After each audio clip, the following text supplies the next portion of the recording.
આજે આપણે રાષ્ટ્રીય વિજ્ઞાન દિવસ 28 ફેબ્રુઆરી નિમિત્તે જિલ્લા લોક વિજ્ઞાન કેન્દ્રમાં ઉપસ્થિત છે. તો આપણે એનું શાળા પરિવાર વતી સ્વાગત કરીએ છીએ જોરદાર તાળીઓથી. આમ તો આપણે દર વર્ષે રાષ્ટ્રીય વિજ્ઞાન દિવસ ઉજવીએ છીએ. ચાલો આપણે પ્રશ્ન પૂછો કે આપણે રાષ્ટ્રીય વિજ્ઞાન દિવસ શા માટે ઉજવીએ છીએ, કોની યાદમાં ઉજવીએ છીએ, કેને ખબર છે? કેટલા બાળકોને ખબર છે રાષ્ટ્રીય વિજ્ઞાન દિવસ આપણે કોની યાદમાં ઉજવીએ છીએ?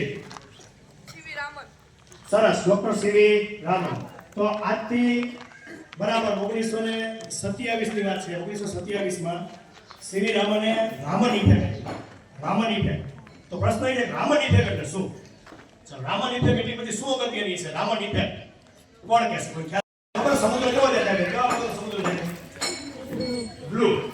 તો ત્યારે મને ખબર પડી સમુદ્ર શા માટે બ્લુ દેખાય, શા માટે વાદળી દેખાય. બધાની માન્યતા એ હતી કે વાદળના કારણે સમુદ્ર છે વાદળી કલરનો દેખાય. પણ સીવી રામને અહીંયાથી એક લાઈટ થઈ, સ્પાર્ક થયો, વિજ્ઞાન છે સ્પાર્ક ઉપર આવ્યું. આમાં કાંઈક પિક્ચર છે.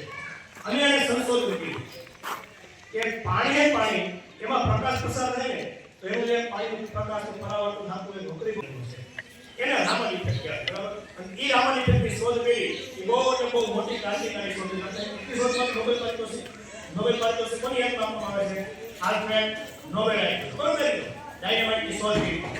ત્યાં સુધી યુરોપ ખંડને બીજા દેશો હતા બધા એને મળતું હતું. એશિયા ખંડના એક પણ દેશમાં મળ્યું હતું. પહેલા તો સીવી રામનને 1930 માં મળ્યું. અને એની એક વર્તમાન ઘટના હમણાં મેં તાજેતરમાં માહિતી કરી. આ કોરોનાની અસર કરી એવી રીતે વાત કરું તો જે રામન ઇફેક્ટમાં જે વાત છે કે પ્રકાશ પર કામ કર્યું, પ્રકાશ પરાવર્તનનું કામ કર્યું છે, પ્રકાશ વક્રીભવનનું કામ કર્યું છે. તો એની અસર એટલે સ્પેક્ટ્રોસ્કોપી. એ આપને ખબર છે કે કોરોના થયા તો બ્લડના સેમ્પલમાં પ્લાઝમાની બેના અલગ જોવા મળે કે આ કોરોના દર્દી છે એનો પ્લાઝમા કેવો છે, આ કોરોના વગરનો છે એનો પ્લાઝમા કેવો છે.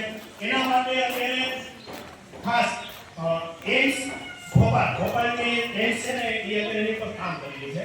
અને એમાં આ રામન ઇફેક્ટની અસરનો મુખ્ય ઉપયોગ કરી અને એવા સ્પેક્ટ્રોસ્કોપિક મશીન બનાવવામાં આવે છે કે જેના ઉપયોગ દ્વારા હવે કોઈ પણ જગ્યાએ કોઈ વ્યક્તિને કોરોના થયો છે ને એના બ્લડમાંથી આ સ્પેક્ટ્રોસ્કોપિક પ્રકાશ પસાર કરી અને કોરોના દર્દીને અને કોરોના વગરના દર્દીને બેનામાં પ્લાઝમા છે એ અલગ અલગ જોવા મળશે. બહુ પ્રેક્ટિકલી પણ આપણે કરવાના છીએ. સીવી રામનનું જે આ સ્પેક્ટ્રોસ્કોપી છે કે પ્રકાશનું પરાવર્તન કેમ થાય, વક્રીભવન કેમ થાય, બરાબર?